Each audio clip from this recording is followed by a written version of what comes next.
Good morning बच्चों। आज हम अयुग्मित इलेक्ट्रॉनों की संख्या आज हम अयुग्मित तत्वों में अयुग्मित या आयनों में अयुग्मित इलेक्ट्रॉनों की संख्या ज्ञात करते हैं।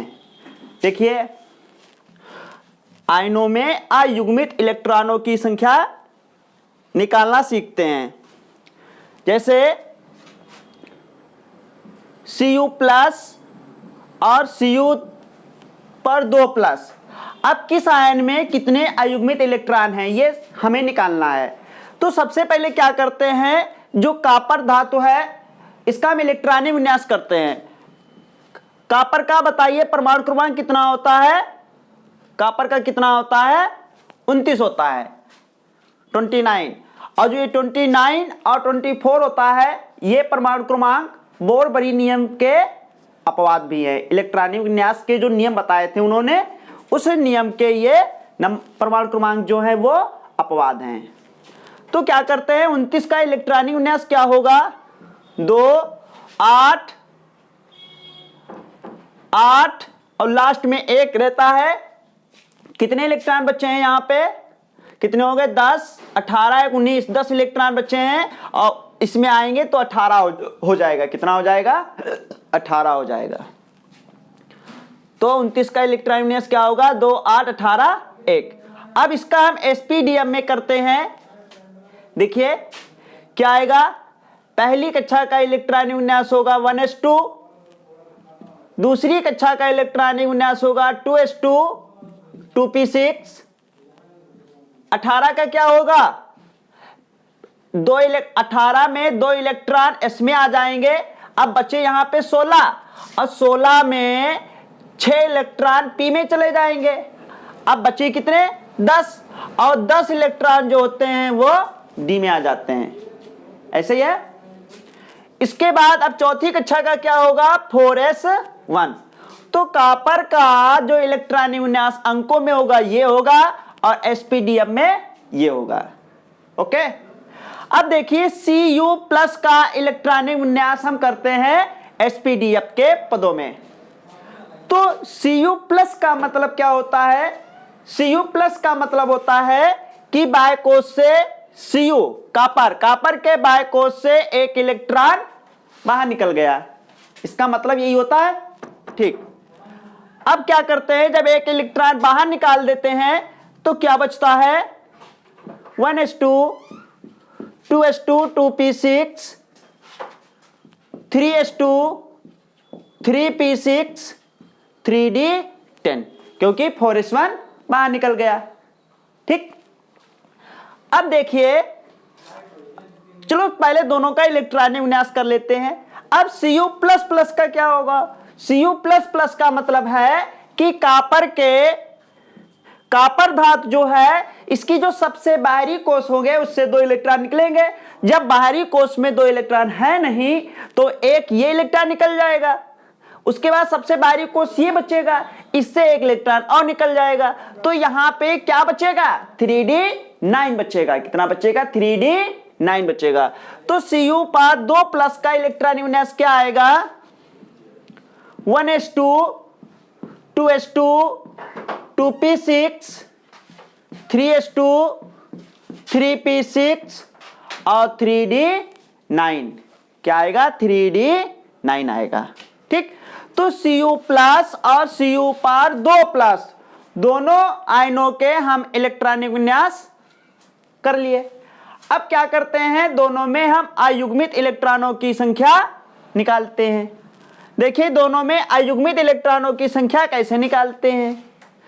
सबसे पहले हम ये देखते हैं कि इसमें देखिए s कोश p कोश, या ऐसा समझ लीजिए कि जितने भी उपकोष यहां पर दिए हुए हैं सारे भरे हुए हैं।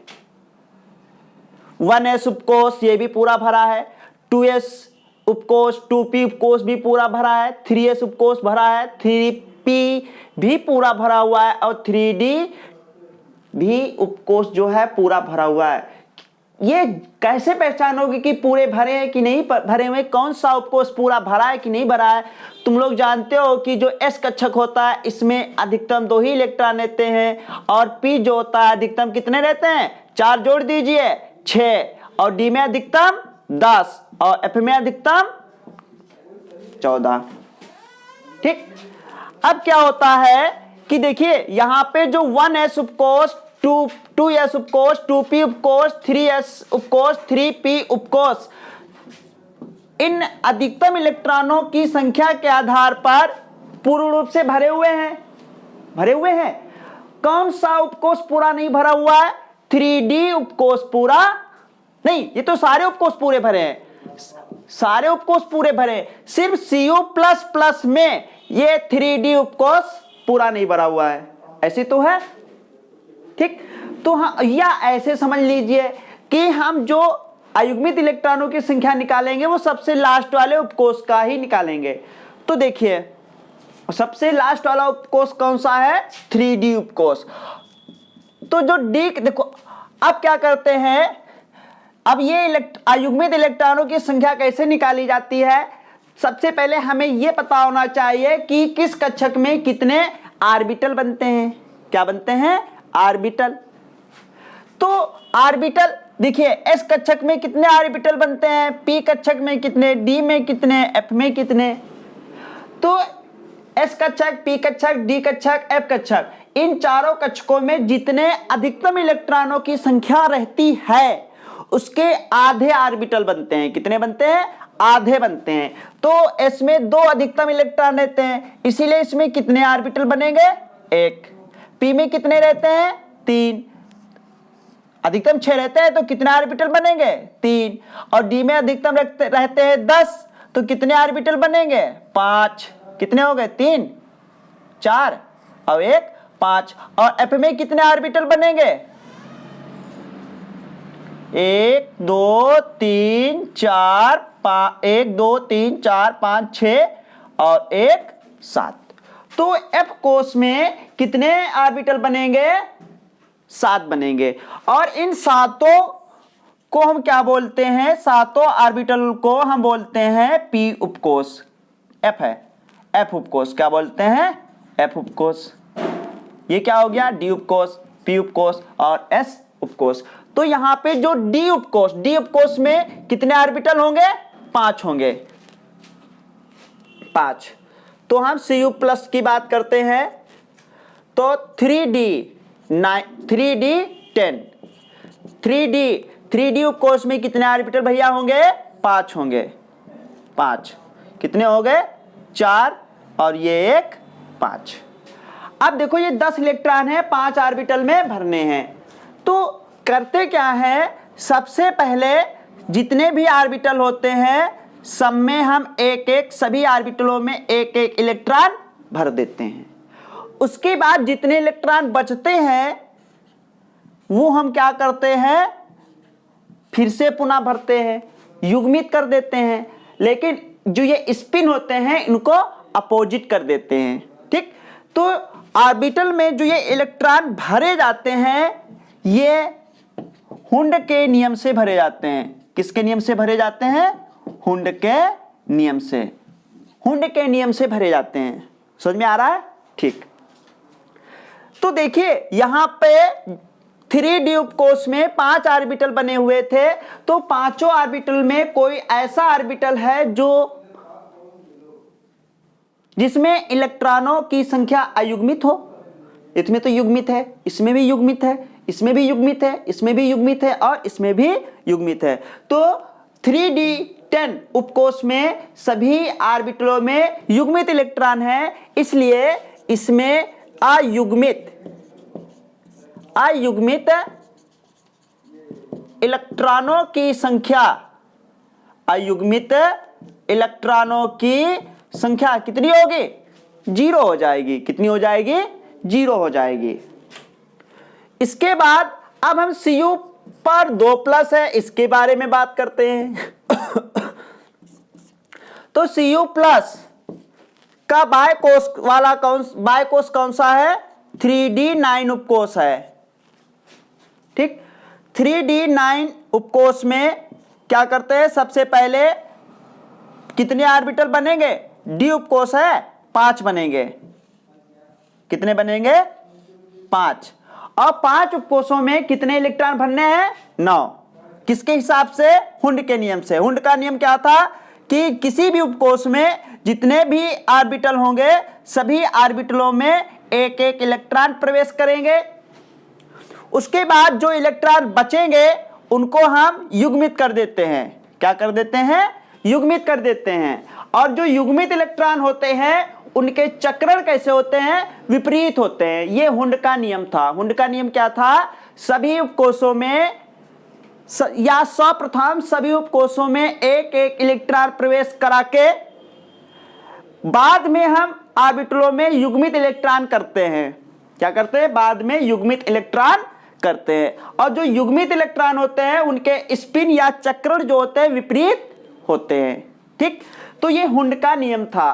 तो देख, हुंड के नियम से हमने पांचों ऑर्बिटल में 9 इलेक्ट्रॉन भर दिए। ठीक, इसके बाद क्या होता है, 3d9 उपकोष में हम देखते हैं कि एक उपकोष ऐसा है जिसमें इलेक्ट्रॉनों की संख्या अयुग्मित है, बाकी चारों तो युग्मित हैं। और इसमें एक उपकोष ऐसा है जो कैसा है, अयुग्मित है, एक ऑर्बिटल। तो यहां पर हम लिख देते हैं अयुग्मित इलेक्ट्रॉनों की संख्या, इलेक्ट्रॉनों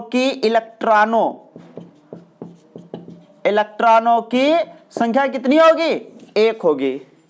क्या होगी, 1 होगी। समझ में आ रहा है। तो हम इस प्रकार अयुग्मित इलेक्ट्रॉनों की संख्या निकाल लेते हैं।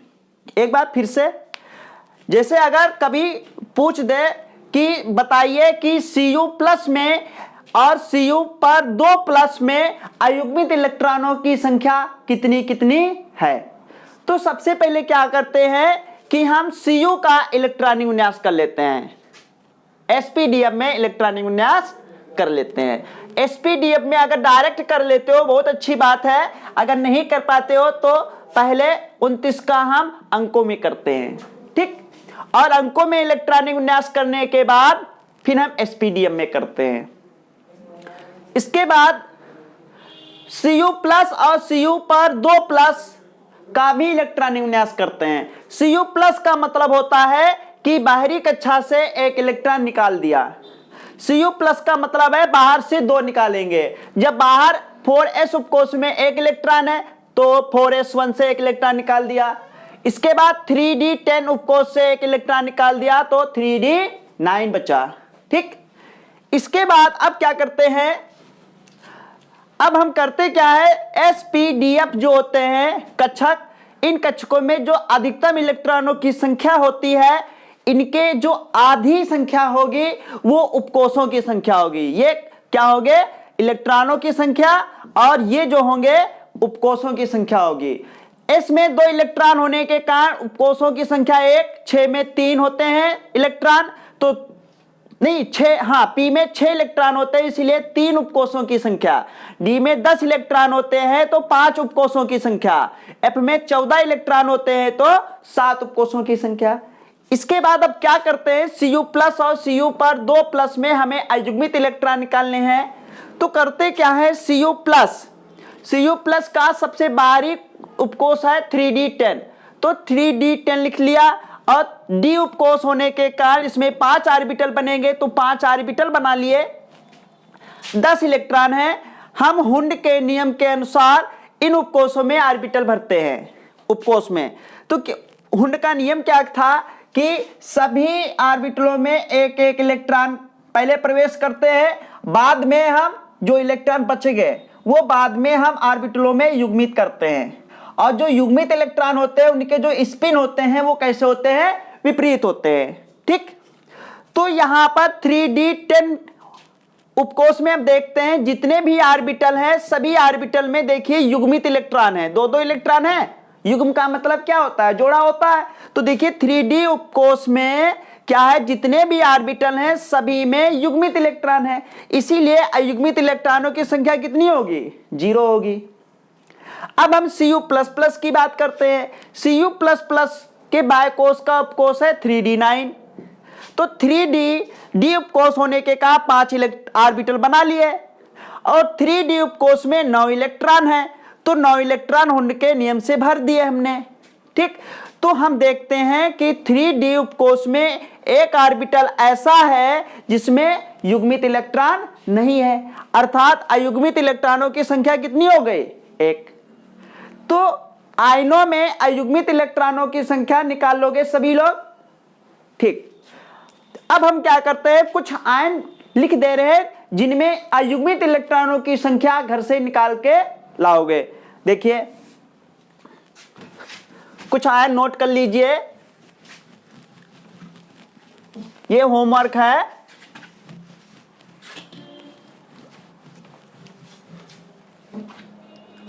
पहला आयन है Fe पर 1 प्लस, Fe पर 2 प्लस, ये होमवर्क है। Fe पर 2 प्लस, Fe पर 3 प्लस, Zn पर प्लस 2, निकिल पर 2 प्लस, कोबाल्ट पर 2 प्लस, क्रोमियम पर 1 प्लस,